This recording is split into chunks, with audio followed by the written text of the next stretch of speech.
Assalamualaikum warahmatullahi wabarakatuh. Pada video kali ini kita akan membahas tentang pembuktian formal dalam matematika dan membahas tentang suatu istilah dalam pembuktian yang dikenal dengan QED. Nah, yang seperti apa? Silakan disaksikan ya.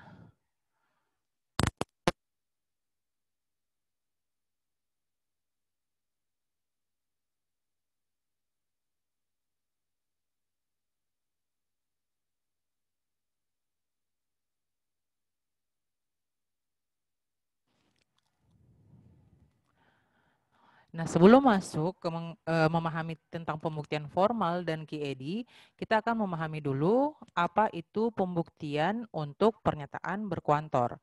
Kenapa kita harus memahami tentang pembuktian untuk pernyataan berkuantor? Karena pada kenyataannya dalam pembuktian-pembuktian teorema atau pernyataan dalam matematika itu dia dalam bentuk pernyataan berkuantor. Ya, jadi umumnya bentuknya itu dalam bentuk pernyataan berkuantor, sehingga kita harus memahami dulu konsepnya bagaimana model-model pembuktian yang sudah kita pelajari di video sebelumnya itu ketika diterapkan dalam bentuk pernyataan berkuantor. Nah, di sini ada beberapa istilah yang secara khusus itu mendefinisikan bagaimana kalau kita menarik kesimpulan dalam sebuah pernyataan berkuantor. Yang pertama itu adalah universal instantiation atau UI. Ya, jadi bunyi pernyataannya adalah seperti ini ya. Untuk setiap X berlaku MX, jadi kita punya MA ya, di mana A itu adalah suatu individu atau suatu anggota tertentu yang mewakili X ini ya, atau yang X tertentu ya, jadi A itu. Nah, itu kata lainnya adalah untuk setiap X berlaku M, maka kita dapat menyimpulkan pada A berlaku M. Ya, yang mana A ini adalah salah satu dari X. Kita lihat contohnya. Di sini contohnya, semua paus adalah hewan menyusui. Willy adalah paus. Jadi Willy adalah hewan menyusui. Kita lihat alurnya ya. Jadi kalau misalnya kita punya fungsi pernyataan Kx, di mana X itu adalah paus.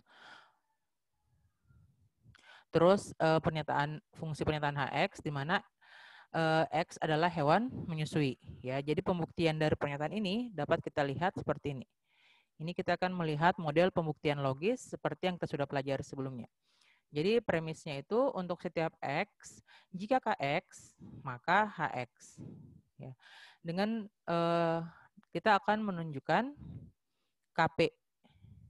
Kita akan menunjukkan kalau kita punya KP, pernyataan yang kedua ini, maka kita membuktikan HP. Ya. Nah, dengan menggunakan universal instantiation tadi atau UI, pada satu kita dapatkan KP, jika KP maka HP ya. Atau jika Willy adalah paus, maka Willy hewan menyusui ya. Terus dengan menerapkan modus ponens pada pernyataan kedua dan ketiga, atau dengan kata lain, jika Willy adalah paus, maka Willy hewan menyusui. Terus kita punya pernyataan Willy adalah paus, kesimpulannya Willy adalah hewan menyusui. Oke? Nah, setelah UI tadi kita juga punya yang namanya universal generalization ya, atau generalisasi universal. Di sini disingkat dengan UG.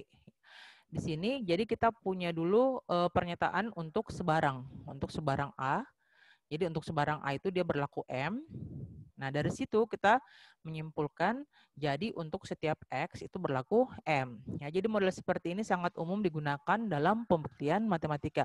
Di mana kalau misalnya kita membuktikan berlaku untuk semua, kita harus mengambil sebarang. Ya. Kita lihat contoh pembuktian logisnya. Di sini pernyataannya, semua bilangan asli adalah bilangan rasional. Pernyataan yang kedua atau premis yang kedua, tidak ada bilangan rasional yang habis dibagi 0. Kesimpulannya, tidak ada bilangan asli yang habis dibagi 0. Ya, kita lihat fungsi pernyataannya, AX itu X adalah bilangan asli, BX, X bilangan rasional, dan CX, X habis dibagi 0. Kita lihat langkahnya ya. Untuk premis yang pertama itu dituliskan untuk setiap X, jika AX maka BX ya. Semua bilangan asli adalah bilangan rasional. Terus premis yang kedua, tidak ada bilangan rasional habis dibagi 0, itu untuk setiap AX, jika BX maka negasi CX ya. Oke. Nah, sementara kesimpulannya tidak ada bilangan asli yang habis dibagi 0. Kesimpulannya berarti untuk setiap X, jika AX, maka dia negasi CX. Nah, dari sini yang pertama kita menerapkan UI pada premis 1. Ya, jadi 1 itu diterapkan UI sehingga kita dapatkan jika A adalah bilangan asli, maka A adalah bilangan rasional. Ya. Terus kita terapkan lagi UI pada pernyataan yang pada premis yang kedua. Ya. Jika A adalah bilangan rasional, maka A tidak habis dibagi 0. Setelah itu 3 dan 4 kita gunakan hypothetical syllogism. Atau jika A adalah bilangan asli, maka A tidak habis dibagi 0. Setelah itu karena A itu dia sebarang, kita tarik generalisasinya. Ya. Jadi bentuk umumnya itu dia menjadi untuk setiap X, jika X itu bilangan asli, maka X tidak habis dibagi 0. Oke? Nah, jadi ini sangat penting kalian pahami karena kenapa? Semua alur pembuktian kita nanti itu umumnya itu dia menggunakan kata semua, terdapat, yang kalimat-kalimatnya itu adalah yang berkuantor ya. Jadi diperhatikan baik-baik. Nah, kita lihat lagi tadi untuk kuantor universal. Sekarang kita punya juga bentuk untuk kuantor eksistensial ya. Yang pertama itu ada existential instantation atau EI ya. Jadi pernyataannya itu kalau kita punya terdapat X berlaku fungsi M ya, berlaku M, maka kita bisa mengatakan untuk suatu Y itu dia berlaku M, di mana Y itu adalah konstanta individual selain A, yang mana tadi kalau A itu dia muncul ya, sementara kalau Y ini dia tidak pernah muncul dalam pembuktian sebelumnya. Oke, setelah itu ada juga yang namanya existential generalization ya, di mana dia ini singkatannya adalah EG dan pernyataannya itu berlaku kalau kita punya untuk suatu A dia itu berlaku fungsi M, maka kita bisa mengatakan kalau terdapat X berlaku M. Kita lihat contohnya. Nah, di sini contohnya ada mahasiswa yang lulus ujian final tetapi tidak mempelajari materi ya. Terus semua mahasiswa yang lulus ujian final adalah mahasiswa di kelas ini. Kesimpulannya, jadi ada mahasiswa di kelas ini tidak mempelajari materi. Jadi kita misalkan di sini fungsi preposisinya CX itu X lulus ujian final, BX X mempelajari materi, dan PX X adalah mahasiswa di kelas. Yang mana kalau kita tuliskan itu akan berbentuk seperti ini. Ya. Terdapat X sedemikian sehingga CX dan negasi BX. Terus untuk setiap X, jika CX maka PX. Kesimpulannya terdapat PX dan negasi BX. Kita lihat alurnya apakah pernyataan ini itu dia valid atau tidak. Ya, kesimpulannya valid atau tidak. Nah, pertama kita lihat di langkah pertama itu premis yang kita punya adalah terdapat X berlaku CX dan negasi BX. Ini dengan menggunakan EI di sini kita simpulkan kalau terdapat A itu bukan pada A berlaku C dan pada A berlaku negasi B. Oke. Setelah itu ini karena kita menggunakan konjungsi atau dan, kita bisa lakukan simplifikasi ya. Kita hilangkan negasi B A-nya, tinggal CA. Setelah itu kita kembali lagi ke premis yang kedua ya. Untuk setiap X berlaku jika X maka PX. Kita gunakan lagi UI dari sini sehingga Kita simpulkan kalau jika CA untuk suatu A ya, maka PA dengan A itu sebarang ya. Nah, dari sini kita juga lihat ternyata untuk pernyataan 3 dan kelima itu kita bisa terapkan modus ponens ya. Modus ponens jika pernyataan pertama maka pernyataan kedua, terus kita punya pernyataan pertama, kita simpulkan pernyataan kedua. Nah, setelah itu kita mau ingat kita mau mengarah ke sini, berarti kita lihat dulu. Kita sudah punya PA, kita butuh negasi BA ya. Jadi negasi BA ini kita bisa dapatkan dari mana? Dari melakukan simplifikasi pada dua tadi, premis keduanya kita ya. Yang pertama kita komutatifkan dulu, lalu kita simplifikasi sehingga dapatkan negasi BA di sini. Setelah itu kita hubungkan 6 dan 7 menggunakan konjungsi ya. Jadi kita dapatkan PA dan negasi BA. Setelah itu dengan menggunakan existential generalization, kita simpulkan kalau terdapat X yang berlaku PX dan negasi PX. Oke. Jadi kesimpulan dari pernyataan ini adalah sah ya. Nah, setelah ini kita akan melihat bagaimana bentuk-bentuk ini diterapkan ke dalam pembuktian matematika yang sesungguhnya ya. Jadi ini tadi yang kita sudah pelajari sejak beberapa video pembelajaran yang kemarin itu masih bentuk pembuktian yang secara logis atau kita lihat dalam bentuk pernyataan-pernyataan logika. Setelah ini kita akan banyak membahas tentang pembuktian yang langsung ke pernyataan-pernyataan matematis ya, atau yang dengan kata lain kita akan mempelajari pembuktian-pembuktian teorema. Nah, sebelum itu di sini tadi kita lihat ada penggunaan modus ponens ya. Penggunaan modus ponens itu dia kalau dalam bentuk kalimat kuantor itu dia akan modelnya seperti ini. Di sini untuk kuantor universal ya.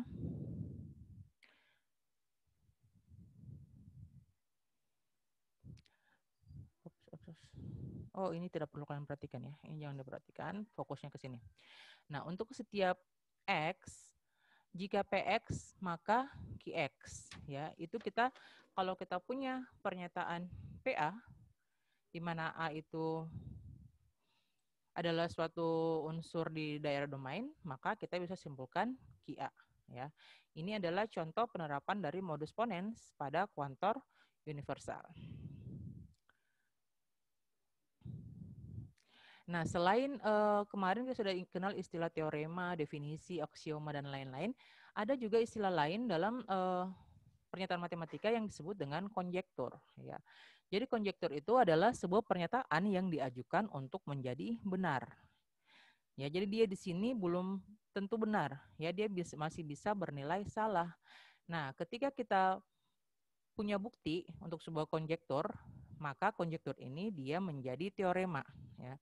Jadi umumnya hampir semua teorema-teorema matematika itu pada awalnya dia berupa konjektur. Ya.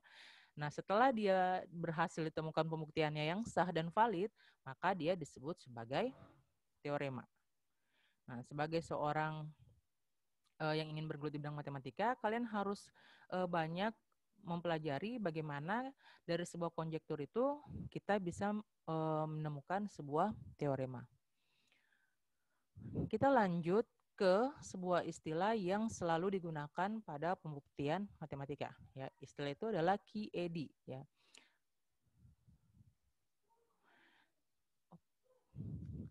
Jadi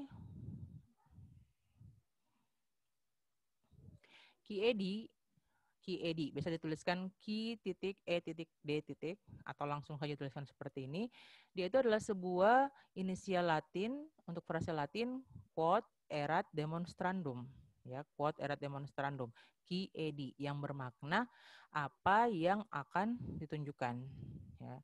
Jadi secara tradisional singkatan ini ditempatkan di akhir bukti matematika atau argumen filosofis ya di akhir bukti matematika dalam publikasi cetak untuk menunjukkan bahwa bukti atau argumen tersebut lengkap. Ya, jadi kalian kenapa saya perkenalkan istilah ini karena akan banyak sekali kalian temukan dia di berbagai referensi matematika ketika suatu teorema dibuktikan secara tertulis, maka untuk memastikan pernyataan si penulis kalau teorema ini terbukti, mereka akan menuliskan simbol QED ini. ya, yang bermakna apa yang akan ditunjukkan atau demikian telah dibuktikan, ya. Jadi ketika kalian melihat jangan heran ya, karena kalian sudah tahu apa itu QED dan kenapa dia ada di situ. Jadi setelah sebuah proses pembuktian dilakukan, baik langsung maupun tidak langsung, terus pembuktiannya itu dia sudah lengkap dan sudah sahih, maka dari akhir argumen atau di akhir pembuktian dituliskan simbol QED. Nah, sekarang kita masuk ke contoh pembuktian dalam matematika. Ya, di sini saya akan menunjukkan beberapa pembuktian yang masih dasar ya, dasar dan sangat sederhana. Di sini yang pertama itu ada teorema yang menyatakan diberikan bilangan bulat M dan N, maka terdapat 3 kemungkinan. Ya, jika M dan N itu adalah bilangan genap, maka M tambah N juga genap. Terus jika M dan N adalah bilangan ganjil, maka M tambah N, oh ini bukan ganjil ya. Kalau misalnya M tambah N adalah bilangan ganjil, maka M tambah N-nya itu dia genap. Bukan ganjil, ya salah tulis di situ. Terus jika salah satu di antara M dan N adalah genap dan yang lainnya adalah ganjil, maka M tambah N juga dia itu adalah ganjil. Kita lihat pembuktiannya untuk pernyataan pertama dan yang kedua. Ya, jadi tadi yang kedua ini dia kalau M dan N-nya ganjil, maka M tambah N genap ya, bukan ganjil. Ada kesalahan penulisan di situ. Kita lihat bukti untuk pernyataan pertama dulu. Oke. Nah, sebelum kita lihat, di sini saya mau refresh dulu. Kalau misalnya kita punya bilangan genap, artinya bilangan genap itu bisa kita tuliskan dalam bentuk 2 kali suatu bilangan bulat. Ya. Jadi misalnya kita punya 4. 4 itu kan genap. Kita bisa tuliskan 4 sebagai 2 kali 2. Terus kita punya negatif 10. Negatif 10 itu bisa kita tuliskan sebagai 2 dikali negatif 5. Ya, kalau kita punya 100, 100 itu genap karena bisa kita tuliskan sebagai 2 dikali 50. Oke. Nah, di sini jika M dan N adalah genap, maka terdapat bilangan bulat K dan Y sedemikian sehingga M itu sama dengan 2 kali K atau 2K dan N sama dengan 2 kali J atau 2J. Ya. Dari sini kita peroleh M tambah N itu sama dengan 2K tambah 2J. Dengan menggunakan sifat distributif itu sama saja dengan 2 dikali K tambah J. Ya. Nah, karena K tambah J itu K dan J itu adalah bilangan bulat, itu berarti K tambah J juga bilangan bulat. Maka M tambah N itu adalah bilangan genap. Ya, karena kenapa dia bilangan genap? Karena dia memiliki bentuk 2 dikali bilangan bulat. Oke. Lihat QED. Oke, artinya kita sudah menunjukkan apa yang mau ditunjukkan. Kalau M tambah N itu genap. Selanjutnya untuk yang kedua, kalau misalnya bilangannya dua-duanya ganjil, juga M tambah N-nya juga adalah bilangan genap. Nah, kita lihat. Nah, kalau tadi bilangan genap ditunjukkan 2 kali bilangan bulat, kalau bilangan ganjil bisa kita tuliskan sebagai 2 kali suatu bilangan bulat ditambah 1. Ya. Misalnya 3. 3 itu bisa kita tuliskan sebagai 2 kali 1 tambah 1. Negatif 7. Negatif 7 bisa kita tuliskan sebagai 2 dikali negatif 4 tambah 1. Oke, jadi semua bilangan ganjil bisa dituliskan dalam bentuk itu. Sehingga kalau kita punya M dan N bilangan ganjil, maka pasti terdapat bilangan bulat X dan Y sedemikian sehingga M itu sama dengan 2X tambah 1, terus N-nya sama dengan 2Y tambah 1. Ya, dengan menggunakan kata-kata yang kurang lebih sama dengan langkah yang ini tadi. Nah, dari sini diperoleh M tambah N itu sama dengan 2X tambah 1 tambah 2Y tambah 1. Ya. Atau sama dengan 2X tambah 2Y tambah 2. Dengan menggunakan sifat distributif, kita keluarkan 2-nya sama saja dengan 2 dikali dalam kurung X tambah Y tambah 1. Oke. Karena X dan Y itu bilangan bulat dan 1 juga bilangan bulat, itu berarti X tambah Y tambah 1 juga bilangan bulat. Maka dari sini M tambah N itu adalah genap. Oke, sekali lagi kenapa M tambah N genap? Karena dia merupakan perkalian 2 dengan suatu bilangan bulat. Oke, berarti terbukti lagi ya. Nah, di sini model pembuktian matematika itu ketika kalian melihat modelnya, nah kalau di sini ini kan ibu yang menuliskan ya model pembuktiannya dan kalian sebagai pembaca mau mencoba untuk memahami model pembuktiannya ibu. Nah, tidak selamanya model pembuktiannya itu seperti ini untuk membuktikan teorema ini. Kalian juga pada suatu saat bisa bertindak sebagai penulis buktinya dan ibu sebagai pembacanya. Nah, apa yang perlu dimiliki ketika kalian menjadi penulis bukti atau sebagai penulisnya adalah kalian harus bisa menyampaikan argumen kalian dengan benar sesuai dengan langkah-langkah untuk menyajikan argumen yang valid, baik menggunakan pembuktian langsung maupun pembuktian tidak langsung. Jadi semua langkah yang kalian ambil itu di sini, yang kalian tuliskan di sini atau langkah yang ada di sini, itu semua harus memiliki alasan, ya, atau harus sudah ada alasan kenapa kalian tuliskan seperti itu, bukan hanya langsung dituliskan saja. Ya, makanya kemarin Ibu sudah singgung pada materi tentang sistem aksiomatik, yang mana kalau kita mau membuktikan sebuah teorema, kita harus punya aksioma dan definisi. Nah, apa hubungannya dengan pembuktian-pembuktian yang sudah kita pelajari kemarin? Nah, aksioma dan definisi itulah yang digunakan sebagai premis, ya. Nah, sementara pernyataan teoremanya itu adalah konklusi yang mau kita buktikan, baik secara langsung maupun tidak langsung. Nah, di sini Ibu akan mau menunjukkan juga model pembuktian untuk pernyataan yang kedua, tapi dengan model yang sedikit berbeda. Ya, jadi ini dia modelnya akan mirip dengan caranya kalian memverifikasi pembuktian pada pembelajaran sebelumnya. Kita lihat ya untuk pernyataan kedua. Jadi kemarin di model pembuktian langsung itu, kalian lihat setiap kita menyampaikan sebuah pernyataan, kita harus punya alasan untuk pernyataan itu, ya. Di sini modelnya pembuktiannya itu kurang lebih seperti itu. Jadi kita mulai dengan misal M dan N. Ini yang kedua ya. Yang kedua, yang pernyataannya itu jika M dan N adalah ganjil, maka M tambah N itu adalah genap, ya, adalah genap. Nah, kita mulai dengan misal M dan N adalah bilangan bulat ganjil, sebarang. Ya. Kenapa sebarang? Karena ini kita akan menggunakan tadi, apa istilahnya tadi? Eksistensial general, bukan. Universal Generalization. Generalisasinya atau UG tadi ya, UG. Jadi kita kalau mau buktikan dia berlaku untuk semua, kita harus ambil sebarang ya. Kita ambil sebarang yang ada di domain itu supaya kita bisa menyatakan di akhir kalau pernyataan itu dia berlaku untuk semua ya.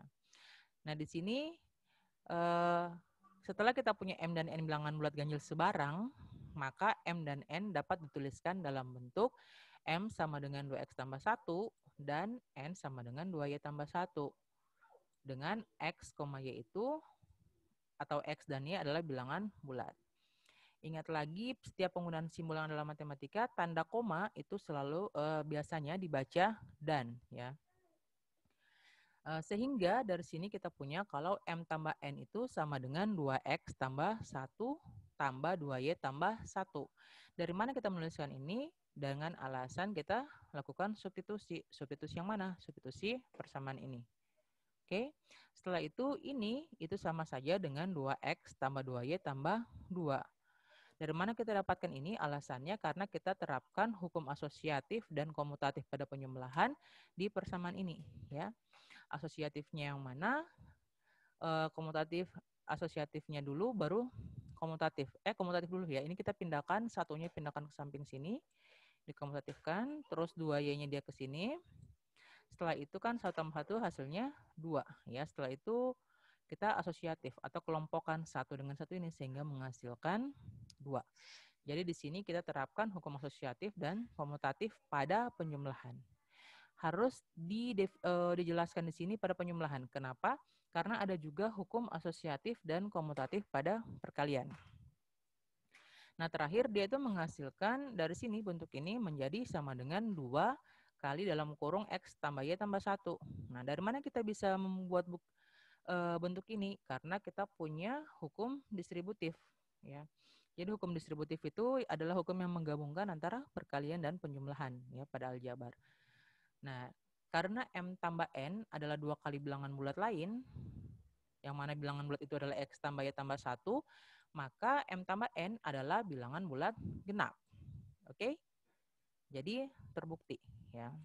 Nah, kalian bisa mempelajari pelan-pelan ya, baik model pembuktian yang pertama tadi maupun yang kedua tadi untuk memahami alur penulisannya ya. Yang jelas sekali lagi ketika kita menuliskan suatu pembuktian, kita harus memahami semua alasan kenapa kita menuliskan itu. Kalau misalnya alasan itu tidak secara implisit kelihatan di sini, kita harus membuat dia secara eksplisit ya, seperti ini. Atau secara kentara. Secara tersurat ya. Oke. Nah, kita akan lihat contoh pembuktian yang lain. Nah, di sini kita punya sebuah pernyataan untuk setiap X elemen Z, 0 kali X itu sama dengan X kali 0 sama dengan 0 ya. Di sini kalau kita mau membuktikan tanda sama dengan suatu pernyataan yang dihubungkan dengan tanda sama dengan, kita harus membuktikan dari ruas kiri ke kanan. Begitu juga sebaliknya, harus kita buktikan dari ruas kanan ke kiri untuk memastikan kalau pembuktian kita itu dia benar. Nah, di sini yang akan Ibu buktikan itu hanya dari ruas kanan ke kiri ya. Nah, kita lihat. Kita mulai dengan X kali 0 ya. X kali 0 itu bisa kita tuliskan sebagai X kali 0 tambah 0. Kenapa? Karena 0 tambah 0 itu sama dengan 0. Terus ini lihat, ingat kembali ini tanda untuk ekuivalen. Ya, jadi kalau kita mau menurunkan persamaan seperti ini, yang mana pernyataan yang kedua ini dia ekuivalen dengan pernyataan pertama, kita harus selalu menggunakan tanda ini, simbol ini ya. Itu untuk memastikan kevalidan dari pernyataan yang kita tulis. Oke. Nah, setelah itu dari sini di sini jadi pernyataan yang pertama ini dia ekuivalen dengan X kali 0 sama dengan X kali 0 tambah X kali 0. Dari mana ini muncul? Karena kita menggunakan sifat distributif pada pernyataan yang ini tadi. Oke. Setelah itu di pernyataan yang sebelah kiri kita tambahkan dengan 0. Kenapa kita mau tambahkan dengan 0? Karena tadi kita mau tunjukkan kalau X kali 0 itu sama dengan 0 ya. Kita tambahkan 0 di sini. Terus 0 tambah X kali 0 sama dengan X kali 0 tambah X kali 0. Kenapa kita tambahkan 0? Karena kita dijamin dengan definisi tentang eksistensi dari 0 pada bilangan real. Setelah itu dengan menggunakan hukum pencoretan atau cancellation, kita bisa menghilangkan X kali 0 di sini dan X kali 0 yang ada di sini. Sehingga kita diperoleh kalau 0 itu sama dengan X kali 0. Oke, nah kalian bisa mencoba untuk membuktikan yang sebaliknya ya, dari 0 ke X kali 0. Berarti di sini nanti kalian akan mulai dengan pernyataan 0. Dan kalian akan bawa terakhir ke X kali 0. Oke. Kita lanjut ke contoh berikutnya. Nah, di sini kita punya lagi pernyataan kalau diberikan X, 3 buah bilangan bulat, X, Y, dan Z, jika X tambah Y sama dengan X tambah Z, maka kita punya Y sama dengan Z. Lihat ya, di sini kita punya pernyataan jika maka. Artinya apa? Kita bisa melakukan pembuktian ini menggunakan pembuktian langsung atau pembuktian kondisional. Yang mana kemarin pembuktian yang langsung atau kondisional itu ketika kita mulai dari pernyataan pertama, terus dengan menggunakan premis-premis yang kita punya dari aksioma dan definisi, kita akan tunjukkan kalau pernyataan yang kedua itu bisa kita peroleh.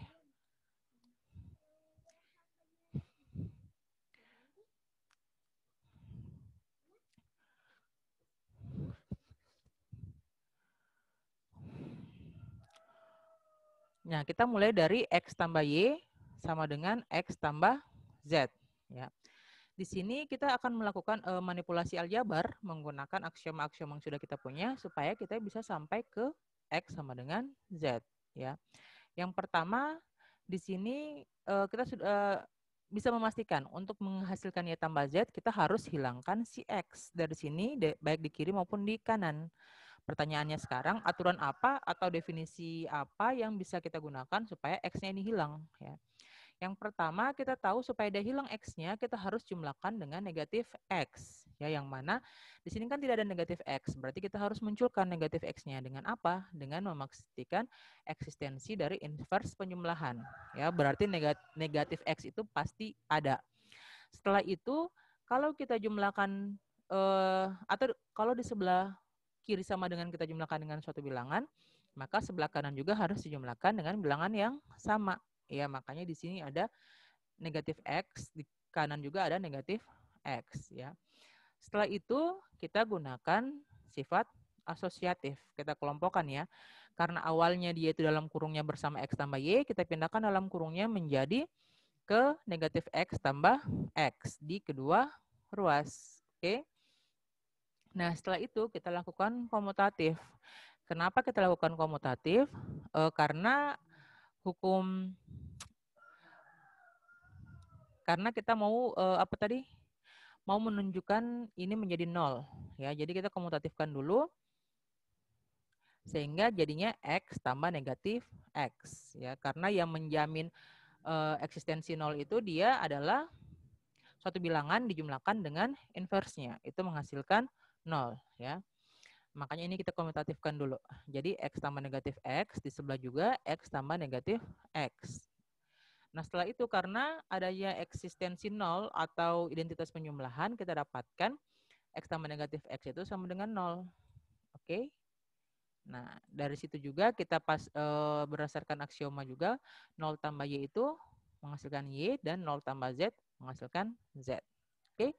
Dari pernyataan pertama atau dari P, kita menuju Q dengan menggunakan premis-premis berupa aksioma dan definisi tadi yang ada di sini. Berarti kita menyimpulkan kalau pernyataan ini dia benar.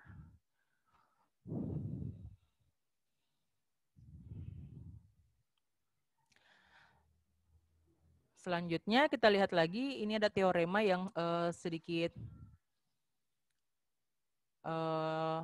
expert ya. Jadi dia ini jarang dimunculkan di matematika tingkat dasar. Dia biasanya ada di matematika untuk mahasiswa yang semester 2 ke atas ya. Jadi dia teoremanya itu berbunyi kalau kita punya barisan n kuadrat tambah 5 per n tambah 1, itu dia menuju tak hingga. Oh bukan, bunyinya itu ketika kita punya nilai n yang menuju tak hingga atau n-nya semakin besar, maka barisan n kuadrat tambah 5 per n tambah 1 juga menuju tak hingga. Untuk membuktikan ini, kita punya dua definisi utama yang harus kita pahami. Yang pertama, sebuah barisan bilangan real itu adalah sebuah fungsi dari bilangan asli ke bilangan real.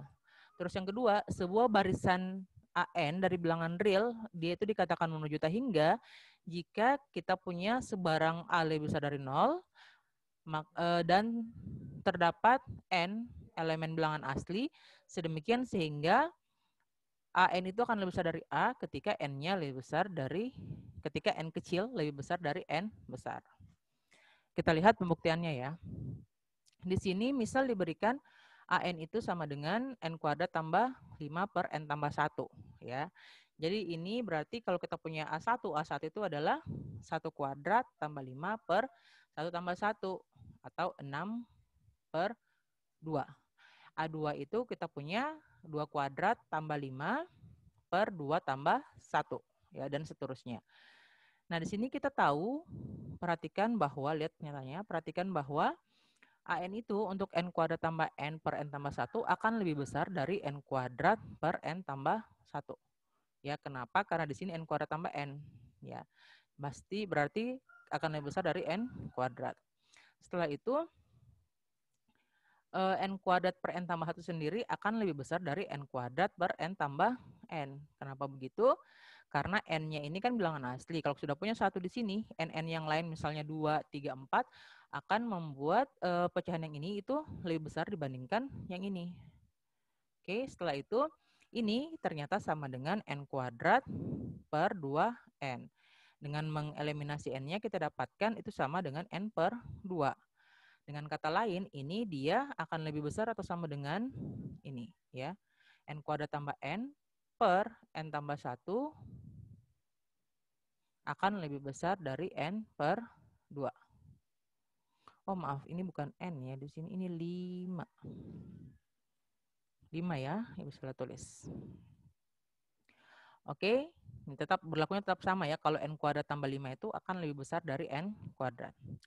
Nah, kita lanjut di sini. Dari sini kita punya kalau n per 2, kalau dia lebih besar dari A, itu akan diperoleh kalau n lebih besar dari 2A. Dari mana? Dengan melakukan aljabar di sini ya. Ini kali ke sini, kita dapatkan n lebih besar dari 2A. Dengan demikian, misal n besar adalah sebarang bilangan asli yang lebih besar dari 2A.